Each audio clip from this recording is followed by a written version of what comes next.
Assalamualaikum warahmatullahi wabarakatuh. Nahmaduhu wa nusalli wa nusallimu ala rasulihil karim. Amma ba'd. Puji syukur kehadirat Allah subhanahu wa ta'ala atas nikmat yang diberikan kepada kita semua. Kita memiliki nafas, memiliki kesehatan, sehingga kita bisa beraktivitas dalam keadaan sehat walafiat. Biqaulina alhamdulillahi rabbil alamin. Sholawat beriring salam semoga Allah berikan kepada Nabi kita, Nabi Agung, Nabi Muhammad Sallallahu Alaihi Wasallam, yang tentunya kita juga berharap syafaatnya nanti di yaumil akhir. Amin ya rabbal alamin. Siswa dan santri Merah Putih School yang saya sayangi, hari ini kita mau belajar tentang memperbaiki kehidupan. Memperbaiki kehidupan tentunya dengan ilmu. Jadi kita akan bicara tentang ilmu, amal, dan soleh. Karena ilmu ini akan membawa kita kemana arah yang benar, yang terutama adalah ilmu agama yang kita pelajari. Kenapa? Karena sesuatu kehidupan di dunia dan kehidupan nanti di akhirat semuanya menggunakan ilmu. Kalau tidak memiliki ilmu maka petanya tidak jelas, maka ilmunya salah. Maka kita pelajari ilmu agama ini dengan baik. Yang bagaimana? Yang bersanad, yang nyambung dari guru-gurunya guru, dari gurunya guru hingga Rasulullah, malaikat Jibril dan Allah Subhanahu wa taala. Kenapa? Karena agama ini milik Allah. Program ini milik Allah. Bukan dari pemikiran kita.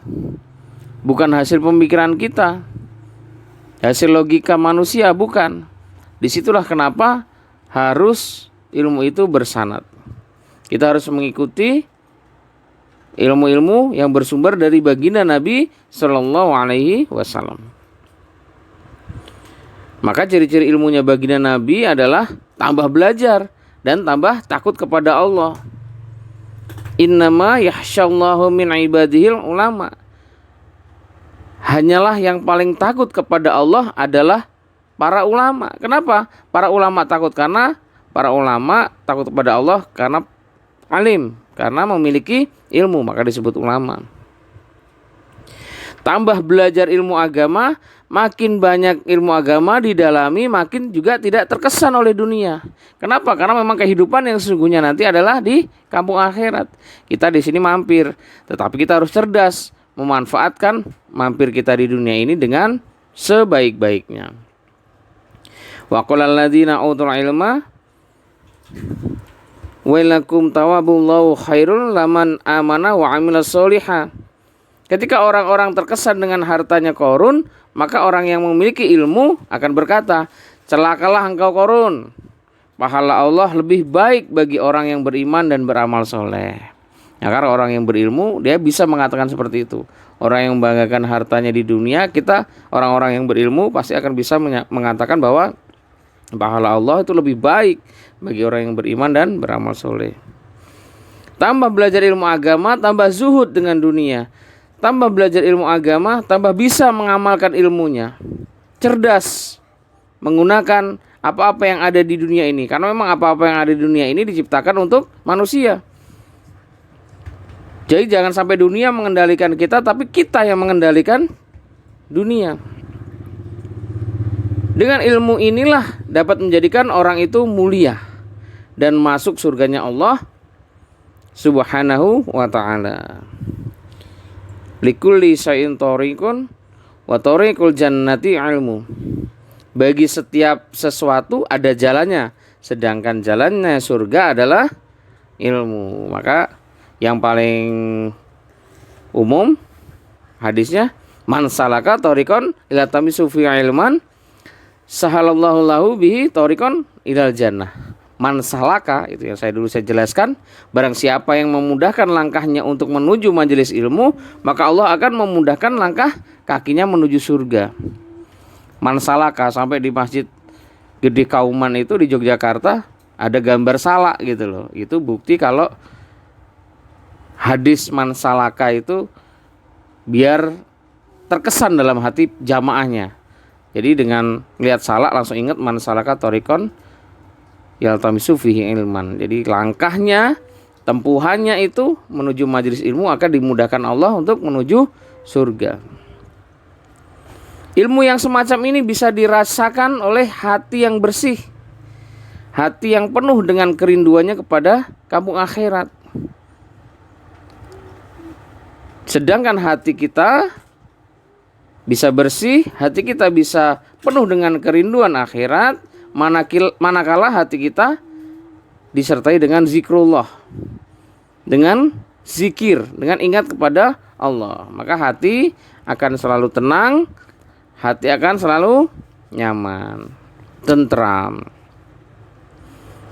Allah berfirman, ala bizikrillahi tatma'innul qulub. Ingatlah dengan zikir pada Allah, maka hati menjadi tenang. Orang yang senantiasa zikir kepada Allah diibaratkan oleh baginda Nabi Shallallahu Alaihi Wasallam seperti orang yang hidup, sedangkan orang yang tidak pernah zikir seperti orang yang mati. Masalul ladzi yadhkuru rabbahu walladzi la yadhkuru maslul hayya wal mayyit. Maka di antara cara yang diajarkan oleh para ulama yaitu dengan zikir tasbihat, sholawat, istighfar, ya minimal 100 kali masing-masing pagi dan petang. Subhanallah, subhanallah, subhanallah 100 kali. Sallallahu alaihi Muhammad. Allahumma sholli ala sayyidina Muhammad kalau mau panjang, tapi kalau mau yang pendek ya sallallahu alaihi Muhammad, sallallahu alaihi Muhammad, sallallahu alaihi Muhammad. Istighfarnya astagfirullah, astagfirullah, mau agak lebih panjang astagfirullahaladzim 100 kali. Jadi termasuk cara untuk memperbaiki hati dengan kita menjaga hubungan baik dengan saudara muslim kita. Ya. Jadi untuk memperbaiki kehidupan, pertama tahu ilmunya, terus zikir. Karena bisa membaca ilmu itu dengan zikir, dengan hati yang bersih. Kemudian memperbaiki hati dengan menjaga hubungan baik dengan saudara muslim kita. Kemarin sudah belajar adab-adab kepada sesama muslim, adab-adab kepada orang tua, adab saat bercanda dengan kawan dan lain sebagainya.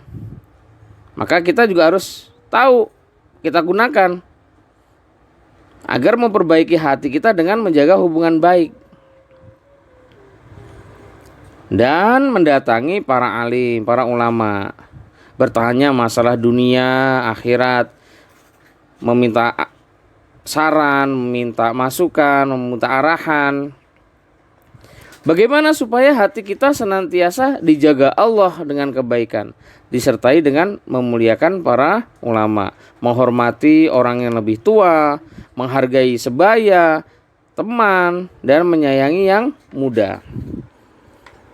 Begitu pentingnya menjaga hubungan dengan sesama muslim, para ulama mengajarkan kita untuk senantiasa berdoa kepada Allah supaya Allah berikan kepada kita akhlak seperti akhlaknya baginda Rasulullah Sallallahu Alaihi Wasallam.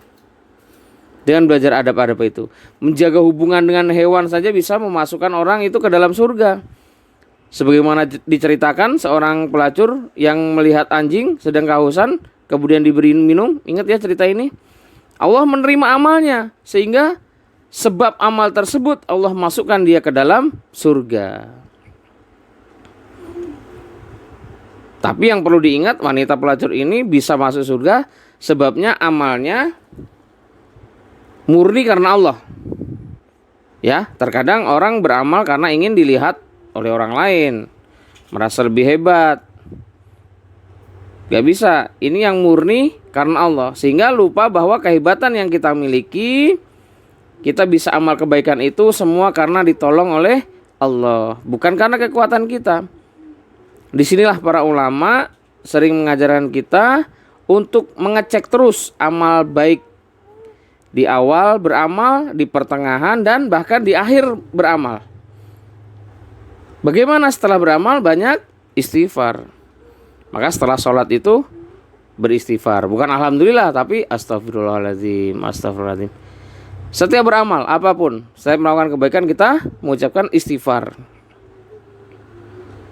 Karena kita tidak tahu amal yang kita kerjakan diterima atau tidak. Jangan-jangan capek-capek beramal hanya dapat capeknya saja. Maka kita banyak-banyak istighfar setelah melakukan amal. Amal kalau ikhlas bisa dirasakan. Tapi semua ini bisa kita dapatkan manakala ada usaha perbaikan. Ya. Sementara itu yang bisa yang saya sampaikan pada hari ini, kita pelajari bersama-sama, kita kesankan dalam hati. Mudah-mudahan bermanfaat. Billahi taufik wal hidayah. Wassalamualaikum warahmatullahi wabarakatuh.